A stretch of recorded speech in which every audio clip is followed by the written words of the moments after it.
Chapter 32, Euphrosyne revocata. So in this chapter, we finally saw deponent verbs. Well, we've been seeing, and we've been seeing the perfect active participle since the beginning of the year. But now you're seeing the verb in fuller detail. So simply put, these are verbs that will look as if they're passive, but they have active meanings, right? And these new verbs, many of them will look familiar because you've already seen the perfect active participles associated with them.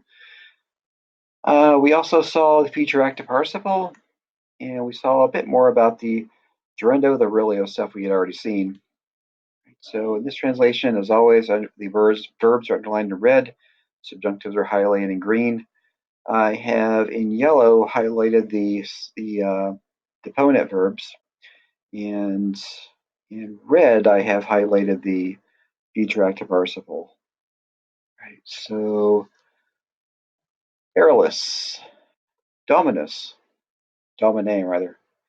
Omnia quae mandavisti parata sunt, centum amici et clientes ad canem invitati sunt, iusicocum cibum sumptuosum parare, calarium quae vinum falernum veterimum depromere nihil neglectum est. So domine, of course, vocative, right? Direct address, US went to E, so master. Omnia, neuter plural, so everything. Everything, relative clause here. Notice it's not set off by commas. Don't be dependent on commas. You're not going to see them everywhere. So everything which you ordered participant has been prepared, right? Perfect passive here. So not a deponent verb. So everything was prepared or has been prepared. Centum amici, remember most numbers don't decline, so 100 friends and clients ad canem invitati sunt. So we're invited to dinner. Another perfect passive. You'll see, I ordered the accusative to do the infinitive. I ordered the cook to prepare a delicious or sumptuous dinner or food, right? Sumptuous food. And the steward to depromere, to bring out some very old Falernian wine. What? We demand fresh wine. It's an old joke from Steve Martin movie, The Jerk. So nihil neglectum est. Nothing has been neglected. Right? Nothing has been ignored, overlooked maybe. Nonne per terrestarios et saltatricios conduxisti, Hercle quam a persistariis delector. So surely conduxisti, led together, hired is what we're going for here. Isti, you singular, so surely you hired acrobats and dancing girls. Right? Perhaps you've see the word tar in there, looks like bull. Perhaps you've seen pictures from Manoa of the wall paintings of guys jumping over bulls. That's something I want to try. So surely you hired acrobats and dancing girls. By Hercules, how I am delighted or am pleased by acrobats. So quam here is how. Not really wait for it to be which. Qui dicus domine? Homines eius modi quibus urbanus non placent. Nunc pelosipes favit optimus quisque. What are you saying, master? Okay, so non placent does not please, do not please. What does in the nominative? Homines, people, right? Eius modi, of this type, right? So eius, this, modi, type, of this type. Genitive of description. People of this type do not please. Remember, placet takes a dative. So urbane, cultured citizens. Now, okay, fawit's our verb, philosophy is going to be our dative object. So who favors? Optimus quisque. So each best one, each excellent person favors philosophers. You're insane, Aeolus. Non philosophy sunt senis sovere, neque saltare neque circulus transilere possunt. So for philosophers are So where is sin is, they're strict old men, and they do not, or neither nor here actually. They neither are able to dance nor jump through hoops. Some of them probably could. So they are able neither to dance nor to transilary to jump through circulos hoops. Doesn't really sound like the terrorists you've read about up to this point. It's a different side of him. Ad domine, aliquid melius quam philosophum adeptusum, me animactore, philosopha quaedam puellipocerimo hoc invitata est, ac resagono Atenas missa est. So, but master, sounds like some kind of a exercise machine, the butt master. So, but master, right? Adeptus sum, another opponent from Adipiscor. Actually, it's their first opponent.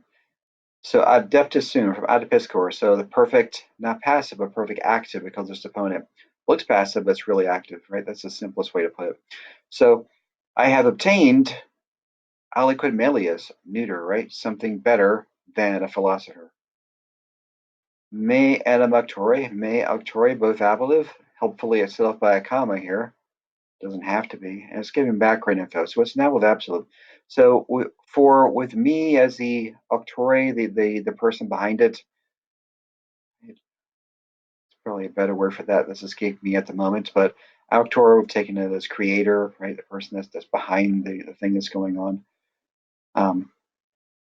Philosopher quaedam, right? Quaedam, the damn pronounced adjectives, a certain or some. So a certain, not philosophus, but philosopha, right? A female philosopher, a very beautiful girl who invitata est, so perfect passive, was invited, who here.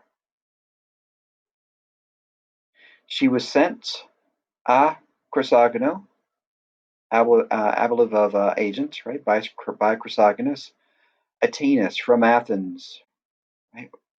Words that take the locative, so cities, towns, small islands, domus, rus, humus. You can also show place from which, just by putting in the ablative without a preposition, right? Place to which, just by putting in the accusative. We've seen this. The city of Athens, of course, is plural, so it's a plural ablative ending.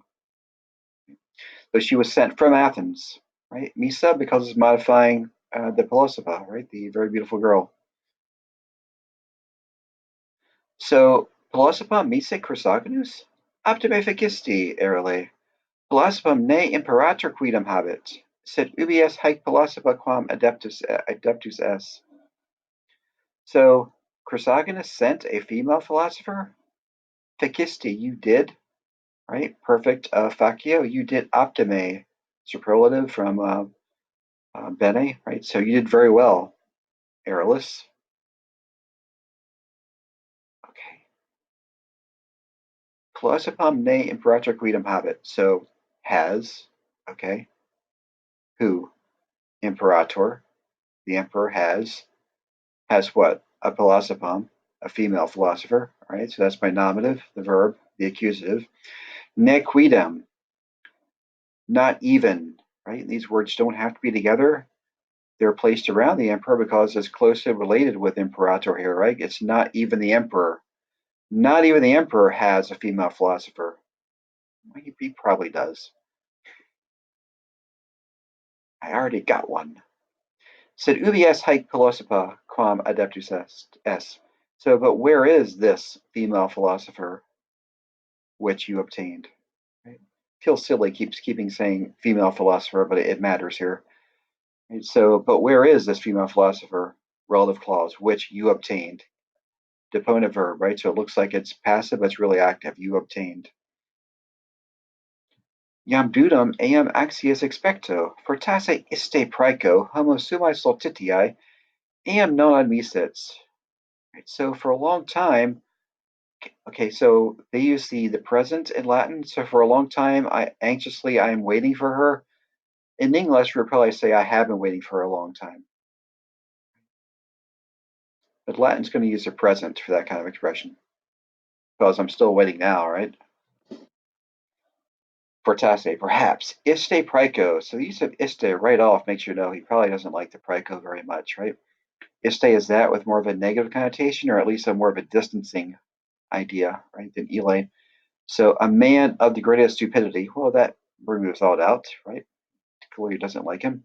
Genitive of description, right? A man of the greatest stupidity. Did not admit her. Arcese hook praeconum. So summon this, or summon the herald hook here. Right? Remember, hook is not a hikai kog. It's here to here. So summon the herald here. Okay. Exit airless. Mox ingratiator praeco. So airless goes out, and soon the herald enters. So finally, they've given us a second deponent verb here, right? We saw with perfect active participles, a lot of them have gressus with different prefixes, and this is the verb that comes from ingratiator. So ingratiator is motion, and you're going to see it with different prefixes. So this is motion in, so enters. Present tense looks passive, really active. We call this deponent. Right? So soon the herald enters. Terrius says, "Polaspam pulchrum axies expecto, num stultus am abagisti." Okay, so remember, the nominative can be taken like an adverb, frequently. You can get away with that. It'll sound better. So, uh, I am anxiously awaiting a beautiful female philosopher. Right? So obviously the pulchrum part is very important to him, not her intellect, right? So I am anxiously awaiting a beautiful female philosopher.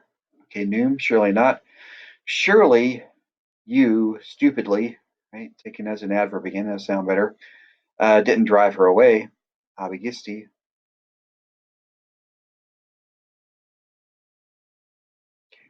Verb tense for abigo.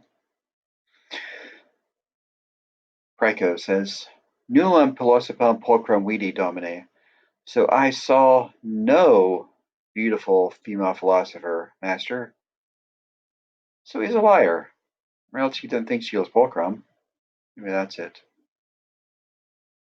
Tibi non credo.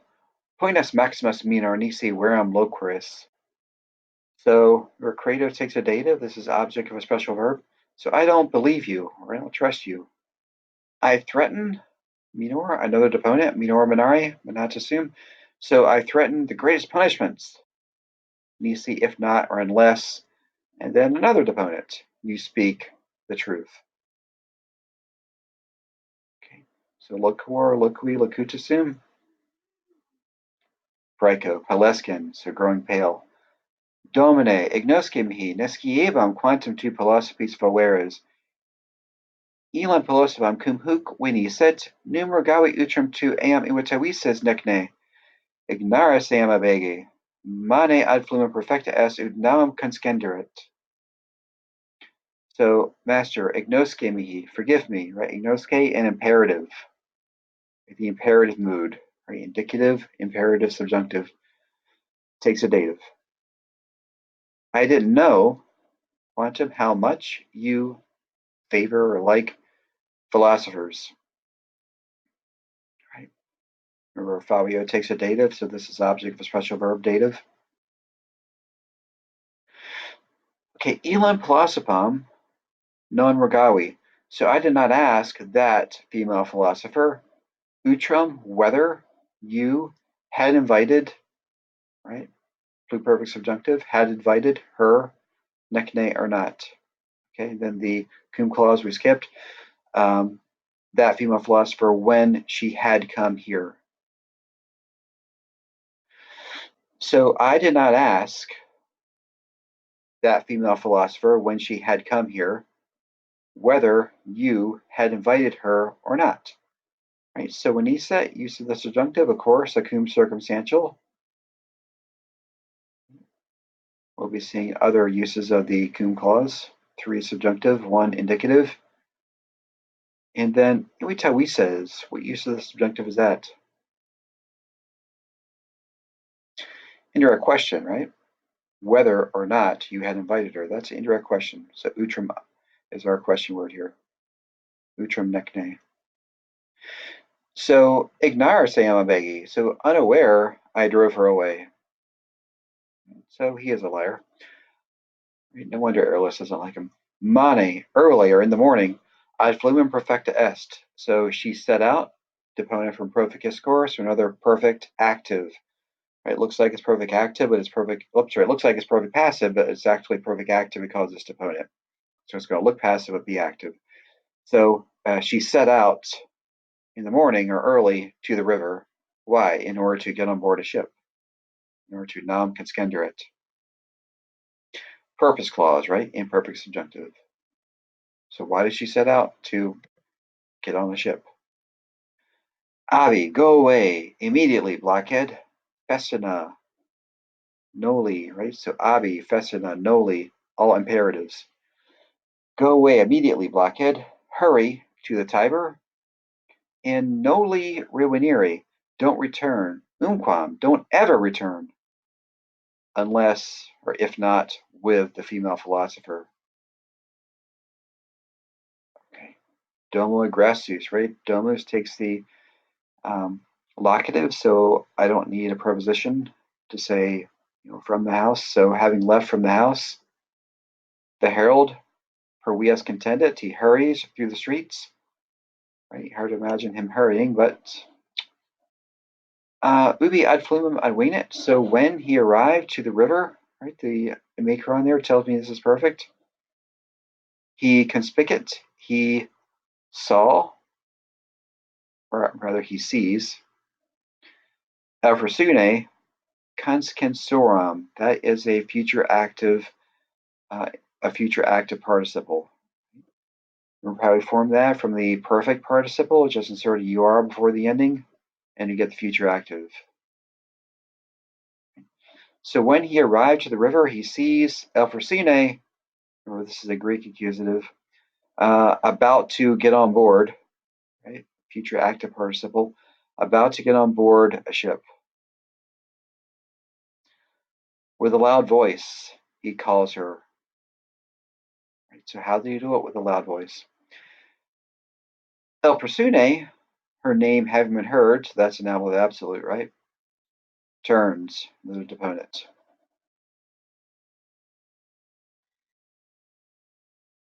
Pryco says, Ignosce mihi Euphrosyne doctissima, noli discedere, necesse est tibi domum hatera e mecum procedere. So forgive me, Euphrosyne, most learned Euphrosyne. Noli discedere, don't leave. It's necessary for you, right? It's the adjective for the dative to do the infinitive. So it's necessary for you to proceed, domum, again, don't need a preposition, to the house of Aterius with me, right? Mecum, same as cum space me. Cor me revocas. So why do you recall me? Cor me revocas. Why do you recall me? Double dative here, which we may or may not have talked about in class yet, but we will. So all philosophers are hateful, object of hatred, to be hated by Aterius. Right? They're all hateful to Aterius. He thinks you're all objects of hatred. Right? So dative of purpose, dative of reference. We'll talk about that. As you yourself said, Atenas guitar nunc radio. So again, Atenas you don't need a preposition with because it takes a vocative. So I am returning to Athens, therefore now. Wale, goodbye, which you remember is an imperative. Absolutely. Effusus lacrimae. So with tears pouring out. Noli me desere. Don't leave me. Don't desert me. Sine te mihi non licet domum hatera irredire. So without you, non licet, it's not permitted for the dative for me to do the infinitive, to return to the house of Aterius. Repeatedly, the herald begs. Repeatedly, the female philosopher refuses. So this is her chance to be a jerk back to him. Denique, finally, precibus lacrimisque preconis promota. So moved, promota, who was moved? A, so the female. So Euphrosyne, right? So moved by the abla means, by the prayers, entreaties, and the tears of the herald. Right? So this IS is ablative, this one is genitive singular. Euphrosyne returns to the house of Aterius. So one final deponent here. Another gradator, just with a different prefix. So not enters, but returns, right? Regradator. All right. So it looks like the Herald is off the hook. So we'll see what happens when Euphrosyne comes back and meets Atarius and friends. Until next time.